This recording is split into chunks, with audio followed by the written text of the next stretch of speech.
Why are you still calling me to court again and again? It has been 30 years. I am now a grandmother. Leave me alone. Thundered a woman in her 50s who was testifying at a courtroom in Ajmer in December 2021. She was a survivor of the infamous Ajmer grooming and gang rape racket. But she wasn't the only one.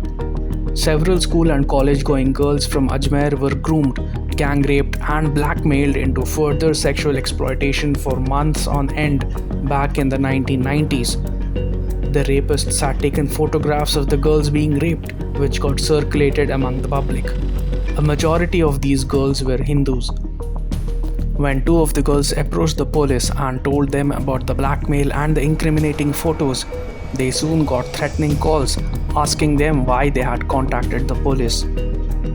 The crime came to light only after a small-time reporter of a local newspaper chanced upon these photographs and published a story in 1992. The story shocked Rajasthan and caused massive public outrage, forcing the police to launch an investigation.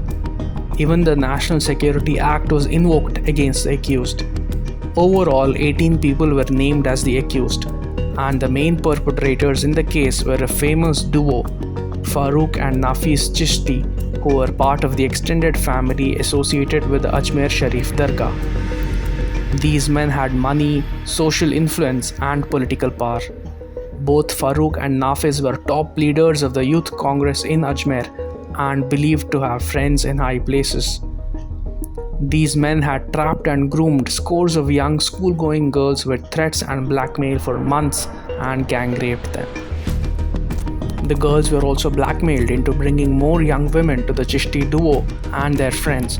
A photo color lab printed the nude photographs of the women and helped circulate them. Several of the rapes took place in a farmhouse on the outskirts of Ajmer. The girls were also invited to parties at Farooq Chishty's bungalow.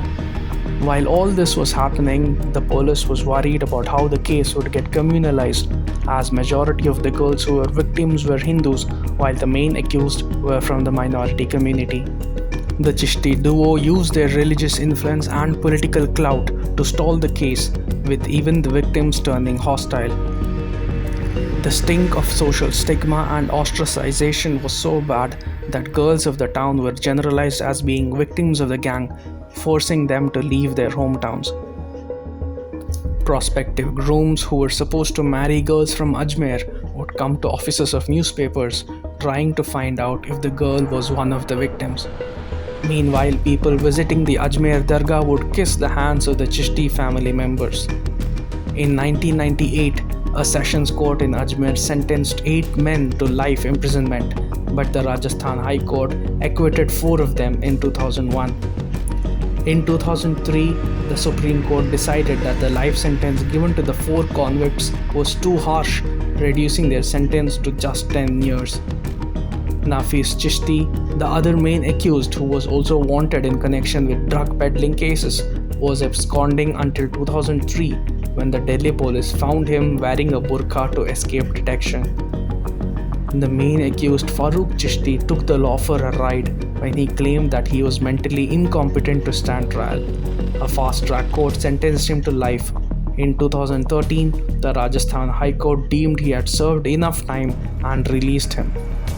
Currently, 6 of the accused, Nafis Chishti, Iqbal Butt, Salim Chishti, Syed Jamer Hussain, Nasim aka Tarzan, and Suhail Ghani are undergoing trial in POSCO court, but they are all out on bail.